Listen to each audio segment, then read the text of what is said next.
Sobat-sobat percaya nggak sih sebenarnya kalau di masa depan kita semua ini akan dikenakan pajak karbon? Teknologi masa depan yang terlihat mustahil tapi nyata. Dan teknologi ini akan mengubah hidupmu selamanya. Oke, berjumpa lagi Sobat Muting. Wow, tadi tag pertamanya mengerikan ya. Ya, memang mengerikan.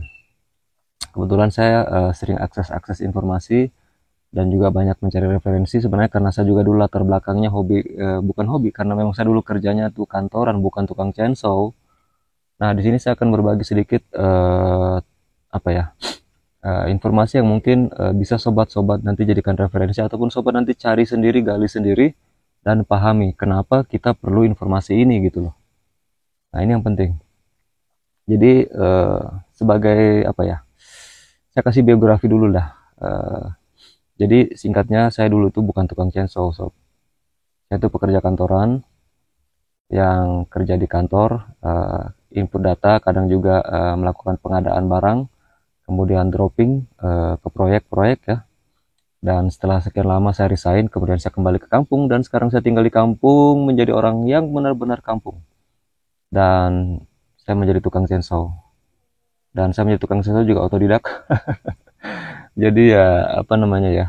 eh, jadi nggak ada helper apa, saya kadang kerja sendiri tanpa helper lebih banyak karena memang saya dulu awalnya belajar sendiri, tidak jadi helper dulu. Kenapa saya memilih itu? Ya itu pilihan karena memang di kampung apalagi gitu, dan saya melihat peluang itu dan saya jadikan gitu. Nah, saya sudah bukan orang kantoran dan selama kerja dulu saya nggak punya penghasilan. Setelah keluar saya benar-benar nol. Nah, ini akan saya bagikan ke teman-teman yang sekarang bekerja sebagai tukang jaso ataupun Anda yang sekarang bekerja kantoran ataupun mungkin teman-teman yang sekarang kerja apa saja lah, buruh apa segala macam gitu ya. Jadi dari sekarang pikirkan untuk investasi karena 5 tahun 10 tahun ke depan dunia akan berubah ya, terutama ini untuk para karyawan, staf kantoran ya, pabrik ya, akuntan mungkin yang biasa nginput data lah intinya. Itu mungkin ke depan sudah nggak dibutuhkan lagi gitu loh, karena AI sudah bekerja di sini. AI, komputer AI ataupun mungkin robot AI yang bisa menginput semuanya gitu loh. Dan hanya butuh satu orang untuk mengoperasikan AI ini. Jadi mungkin masa depan yang dibutuhkan hanya orang yang bisa ngeprom itu ataupun memerintah ya, atau menjadi operator robot gitu loh. Robotnya banyak tapi Anda yang ngatur.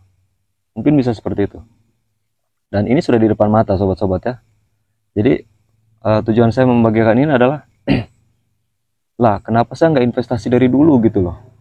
Pernah saya investasi, cuma sayangnya bukan gagal, tapi ini hanya ketidaktelitian saya dulu ya dalam berinvestasi. Bayangkan 2009, mungkin Anda kaget kenapa saya ceritanya ini tujuannya ke larinya ke Bitcoin gitu loh. Karena satu, 2009 saya kenal Bitcoin, saya beli. Saya punya walletnya. Itu saya tahan sampai di 2014. Kemudian 2014 saya setelah waktu itu kena dari pedalaman, saya kembali ke kota di kantor perkotaan ya. Saya mulai menabung lagi Bitcoin pada saat itu. Jadi 2009 tuh harganya sekitar 40.000 dan 2014 kalau nggak salah sekitar bermain di antara 200 jutaan. Kemudian 2014 itu 200 jutaan ya. Kemudian kemarin terakhir sebelum Covid itu ada sekitar 270 juta. Sempat naik di 400 dan turun naik di situ. Kemudian booming kemarin tuh 2025 bulan Februari kalau nggak salah. Bitcoin tembus harganya di 2 miliar.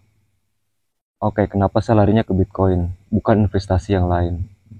Nah, jadi sobat-sobat yang sekarang kerja nih, sebagai tukang chainsaw, sebagai apapun lah Anda, profesinya sekarang sudah kembali ke kampung, ataupun Anda yang masih kerja di kota sebagai karyawan, mulai dari sekarang berpikirlah investasi.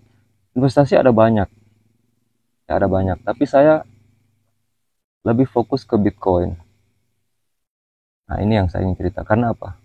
Ada 5 tren yang sobat-sobat bisa menjadikan lahan investasi untuk bisa mempertahankan kita punya istilahnya aset sekaligus menjaga inflasi dan juga imbas ataupun menjaga supaya kita tidak terlindas oleh teknologi ini di masa depan.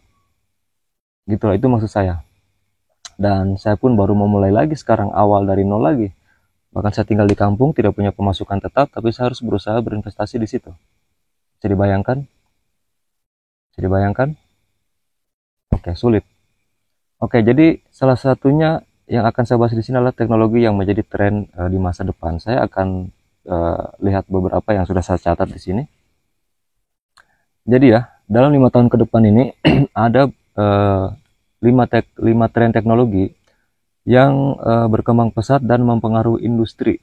Ya, pertama adalah AI. Ini AI 2022 itu belum seberapa, dan 2025 ini benar-benar di depan mata.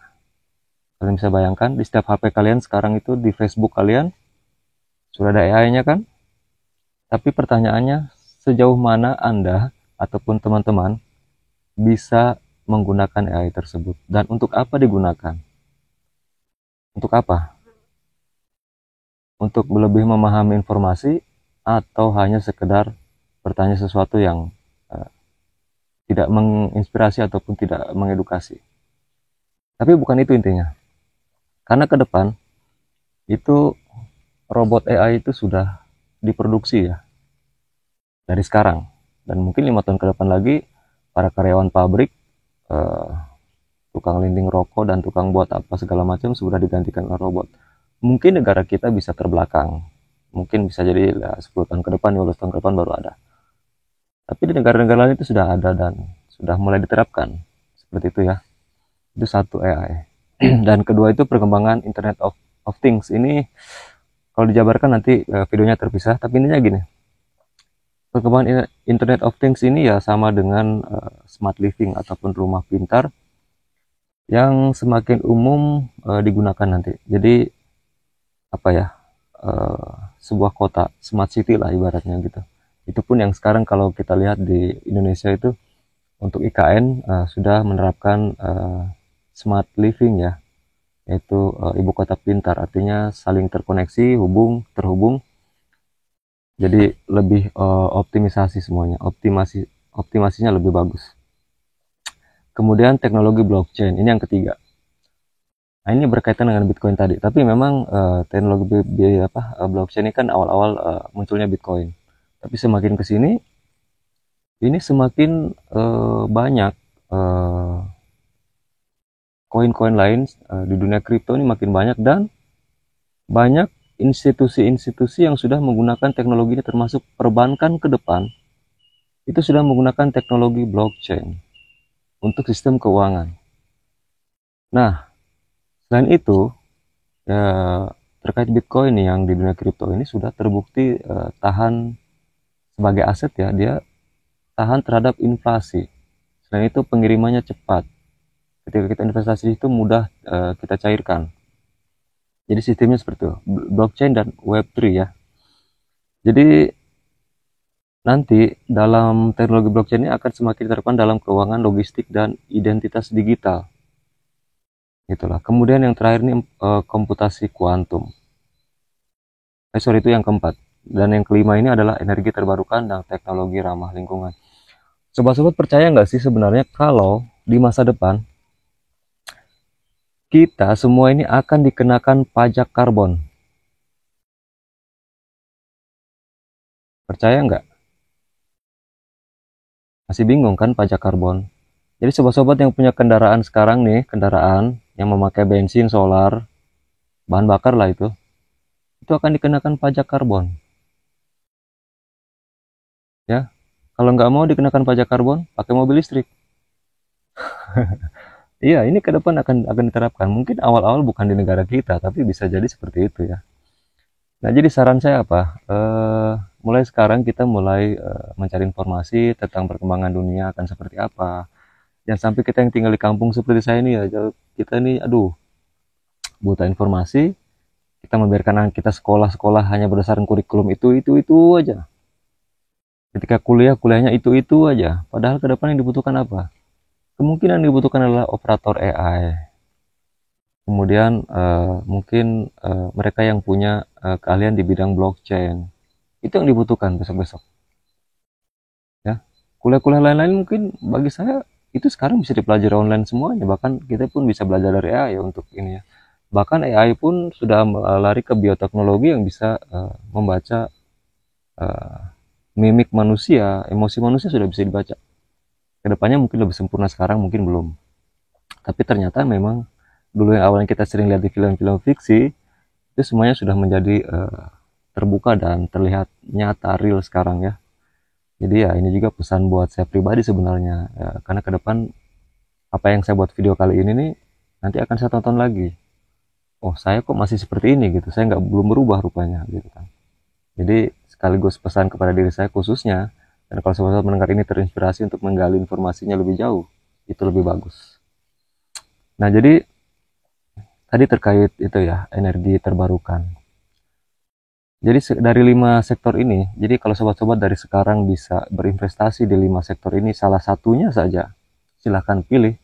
Kalau rekomendasi saya pribadi tentu saja Bitcoin, tidak ada lainnya. Tapi kalau saya punya modal lebih, di mana saya penghasilannya mungkin sekarang hanya sekedar, kalian tahu lah tinggal di kampung penghasilan berapa dengan mengolah kayu yang kadang-kadang sebulan sekali belum tentu dapat orderan, kadang-kadang juga dapat, ataupun tidak. Jadi saya harus bisa menyisihkan mungkin sekitar ya, mau tidak mau 70% untuk saya investasikan di bidang-bidang tersebut, di mana itu nanti uh, bisa saya tuai di hari kemudian, untuk tujuannya bisa kita mengimbangi dunia yang fiat ini, dunia yang uang kertas ini, di mana yang setiap hari, kalau saya mengatakan tiap hari, mungkin mengalami inflasi. Jadi walaupun kelihatannya harga gaji kita naik, sebenarnya nggak naik. Ya segitu-segitu saja, karena harga di sekeliling kita juga naik. Gaji naik, kalau harga-harganya naik, apa bedanya gitu kan? Sama aja gitu. Tapi kalau investasi kita bisa menjaga inflasi tersebut. Dan yang paling saya bisa andalkan adalah Bitcoin. Kenapa? Sejak 2009 sampai sekarang harganya terus naik dan bisa melebihi dari inflasi gitu loh. Bisa menjaga inflasi. Maksudnya apa? Jika ditukarkan uang fiat sekarang, kita bahkan berkali-kali lipat, bahkan bisa dikatakan ratusan kali lipat. Seperti itu. Nah, terus kalau kalian mau investasi di renewable energy ataupun energi terbarukan, banyak perusahaannya sekarang. Nanti kita akan bahas pelan-pelan mungkin di sesi ini juga ya. Nanti versinya agak sedikit terpisah dari dunia ataupun konten saya yang tentang chainsaw ya. Jadi fokus hanya membahas tentang ini. Jadi untuk sementara seperti itu, dan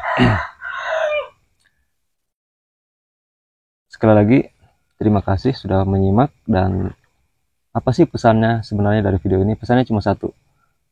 Mulai sekarang, walaupun kita sebagai tukang chainsaw ataupun apapun profesi sobat-sobat semua, kita butuh informasi dari leher ke atas nih. Informasi tentang tren perkembangan zaman akan seperti apa. Jadi kita juga bisa punya mindset ataupun pemikiran nanti, saya mau sekolahkan anak di mana yang pas nih. Karena kalau besok-besok kerja kantoran, untuk apa lagi kantoran? Nggak akan dibutuhkan lagi. Ini menurut saya ya. Dan ini pasti bakal terjadi sih kalau menurut saya. Dan sudah banyak analis ataupun yang juga berbicara tentang ini, sebenarnya banyak sekali. Dan kalau kita lihat perkembangan teknologi sudah memang di depan mata ini barang. Jadi ya pesannya itu tadi, gali informasi, belajar, bisa dari internet ataupun dari mana saja. Dan jika Anda punya uang, sisihkanlah 70% itu untuk investasi. Tujuan investasi adalah satu, menjaga aset dari nilai inflasi yang terus berkembang setiap zaman, mungkin setiap tahun. Apalagi dengan berita terbaru Donald Trump sudah menaikkan harga tarif, saya yakin akan ada imbasnya juga ke masyarakat kecil. Dan kalau kita tidak berpikir dari sekarang, selamat, kita tertinggal nanti ya. Ini pesan ini khusus untuk diri saya pribadi, karena saya sendiri menyimpannya di channel ini, dan akan saya tonton kembali tahun depan saya sudah sampai di mana perkembangannya. Ya, itu saya dari saya, Sobat Muting.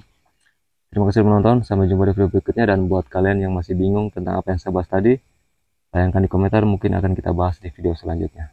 Sampai jumpa, salam Muting 1.